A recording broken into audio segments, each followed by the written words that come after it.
Hello friends, नमस्कार। स्वागत है आपका उमा टॉक्स में। और सबसे पहले आप सब लेडीज़ जो भी देख रही हैं, जो मदर्स हैं, happy mothers day to each and all the mothers who are watching, and to each and every child also. सारे बच्चों को भी क्योंकि आप ही वो हो जिसने माँ को माँ बनाया, जिसने एक औरत को माँ बनाया। ओके, सो आपको भी बहुत बहुत बधाई, और माँ को तो बहुत बहुत बधाई। आज मैं भी एक माँ हूँ और सारी माँओं की तरफ से एक मैसेज देना चाहती हूँ। तो मदर्स डे, यस, लेकिन मैं ये कहना चाहती हूँ कि क्योंकि ईश्वर हर जगह रह नहीं सकता है, हर जगह फिज़िकली प्रेजेंट नहीं रह सकता है, तो उसने माँ बनाई। ऐसा हम लोग शुरू से ही पढ़ते आ रहे हैं। तो माँ बनाई ताकि हर घर में ईश्वर माँ के रूप में हर घर में रहे, ताकि हर एक बच्चा सुरक्षित महसूस करे। And we ladies, we the mothers, अपने को ऐसा लगता है जब हम स्त्री हैं तो हमारी ज़िंदगी सार्थक होती है एक माँ होकर। और ये आ गया मेरा बच्चा जिसका इंतज़ार था। फ्रेंड्स, मैं कह रही थी कि हमारी ज़िंदगी सार्थक हो जाती है एक माँ बनकर। और हर एक लेडी जो भी है वो चाहती है अपनी ज़िंदगी में कि हाँ, हमारा एक छोटा बच्चा हो। और जब बच्चा शुरू में ही जब सबसे पहले जब हमारी प्रेगनेंसी पीरियड रहती है तो एक सपना रहता है, हाँ बच्चा आएगा।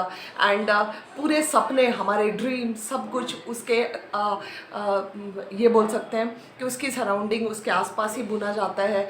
और हम अपनी सारी जो भी हमारी इच्छाएं हैं, जो भी हमारे ड्रीम्स है, हम उसके थ्रू उसको अचीव करना चाहते हैं। तो बहुत हद तक ये सच नहीं है, ये सही नहीं है, but still this is what is human nature. और बीइंग अ मदर तो हम ज़्यादा ही अटैच होते हैं। तो बच्चा सबसे पहले हमारे गोद में आता है, और उसके बाद वो जितना भी प्रॉब्लमेटिक का टाइम रहता है,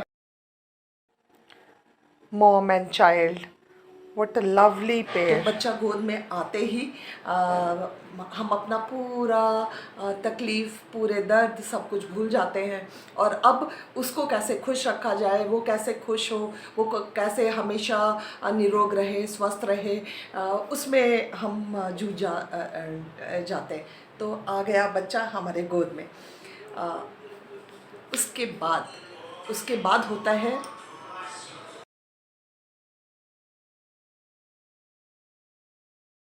बच्चा हमारा थोड़ा थोड़ा बड़ा होने लग जाता है, और उसके बाद पलटने लग जाता है और कुछ कुछ पकड़ कर चलने की कोशिश करता है। और जब वो गिरता है तो फिर से एक बार चोट उसको लगती है, दर्द हमको होता है। और ये है मदर और चाइल्ड का अटैचमेंट। ये है एक्चुअली जो स्ट्रिंग अटैचमेंट बोलते हैं, जो हार्ट टू हार्ट अटैचमेंट बोलते हैं, वो है। तो गिर के, और ये पेन हमेशा माँ को होता है अपने बच्चे से। ओहो, लग गया चोट बाबू को। अब फ्रेंड्स, बच्चा स्कूल जाने के लायक हुआ और वो स्कूल जा रहा है। तो डेफिनेटली स्कूल जाना, पढ़ना उसके लिए बहुत बहुत इम्पॉर्टेंट है। तो फर्स्ट डे जब वो स्कूल जाता है, और वो जो माँ से बिछुड़ने का गम, वो जो दर्द, वो सह नहीं पाता, क्योंकि वो एक कोजी एटमॉस्फेयर में रहता है, हमेशा प्रोटेक्टिव फील करता है माँ के साथ। और जब वो दूर जाता है, स्कूल जाता है, स्कूल जहाँ की वो किसी को नहीं पहचानता, किसी को नहीं जानता, तो एक अननोइंग एटमॉस्फेयर में वो जाना बिल्कुल भी नहीं चाहता। और डेफिनेटली, और सेम कंडीशन माँ की होती है। बच्चा रो के अपना जो भी अपने को आपको एक्सप्रेस कर लेता है, बट माँ ये सोच के अपने आप को संभालती है कि ये बच्चे के लिए ज़रूरी है, उसको स्कूल जाना है, उसको पढ़ना है, और एक दिन उसको सक्सेसफुल एक अच्छा इंसान बनना है। तो हर एक दिन इस तरह से बीतता है।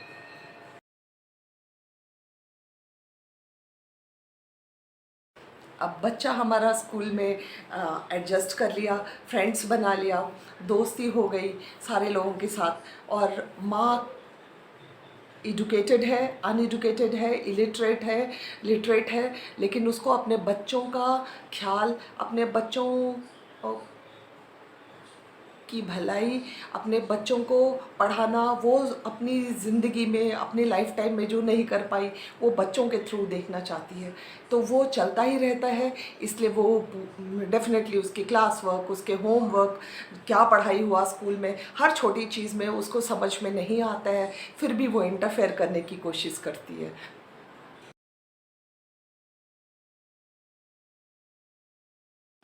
अब बच्चा अ, बड़े होते स्टेज से कॉलेज में आ गया, और कॉलेज में जब बच्चे जैसे जैसे बड़े होते हैं और जैसे जैसे मैच्योरिटी आती है उनमें, तो उनको ऐसा लगता है कि जनरेशन गैप जिसको हम बोलते हैं कि एक जनरेशन गैप है, और पेरेंट्स समझ नहीं पाते, और टीनेजर्स, उनके जो टीनेज फ्रेंड्स होते हैं, जो पीयर ग्रुप्स होता है, तो उसमें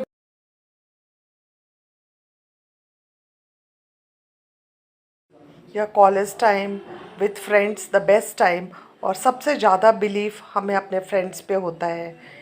वो एक रिलेशनशिप बिल्ड होता है, और डेफिनेटली थोड़ी सी डिस्टेंसिंग, जैसे कि खुशवंत सिंह की माय ग्रैंड मदर, उसमें भी ग्रैंड मदर और खुशवंत सिंह की बहुत अच्छी बॉन्डिंग होती है, लेकिन जैसे वो स्कूल जाना शुरू होता है और कॉलेज में जाता है तो धीरे धीरे गैपिंग डिस्टेंस आना शुरू हो जाता है।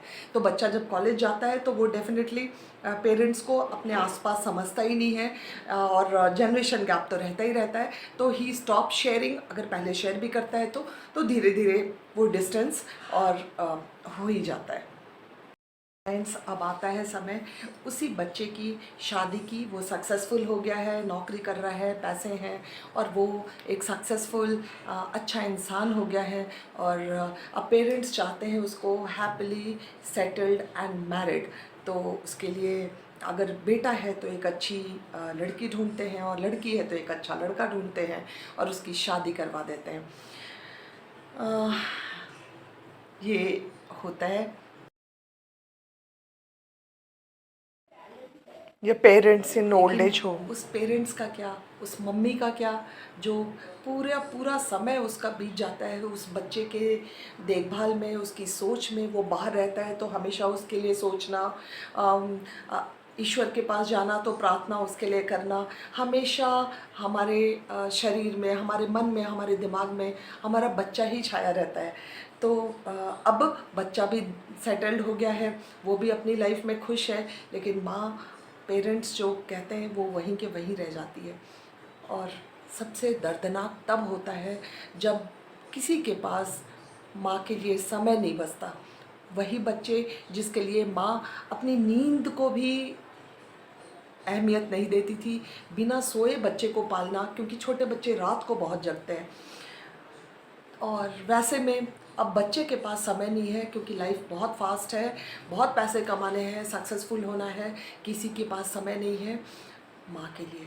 और उसके बाद आता है ओल्ड एज होम्स। आज हम ये कह सकते हैं कि हर एक बच्चा तो ऐसा नहीं होता, लेकिन ओल्ड एज होम्स भी फ्लरिश हो रहे हैं, हर आए दिन ओल्ड एज होम्स बन रहे हैं।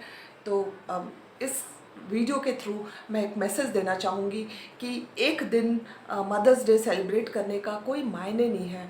बेटा, हर एक दिन just love your mothers, respect them, and care for them.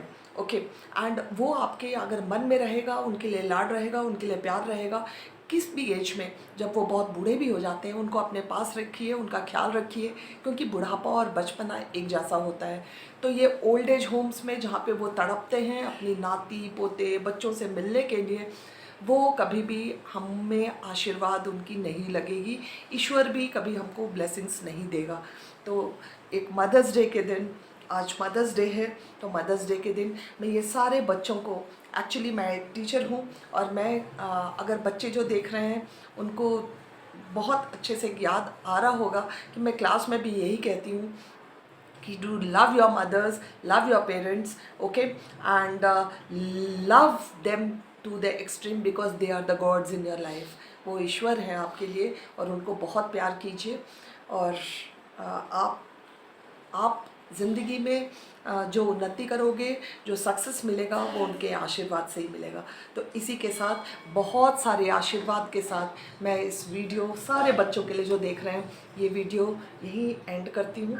और ये मैंने हिंदी में बोला ताकि सारे मम्मीज़ भी समझ जाएं और कि मैंने उनके लिए कुछ बोला है और बच्चे अन्यथा ना लेंगे, वो भी समझेंगे कि मैम क्या बोलना चाह रही है। So I hope it's very very clear.